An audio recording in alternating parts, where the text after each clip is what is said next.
Aleyküm abi.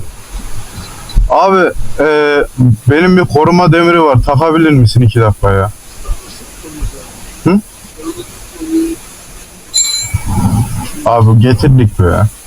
Getirdik 2 dakika taksam makinayla. Adam bak bir şekilde lokantacı, paketçi, nasıl bırakacak?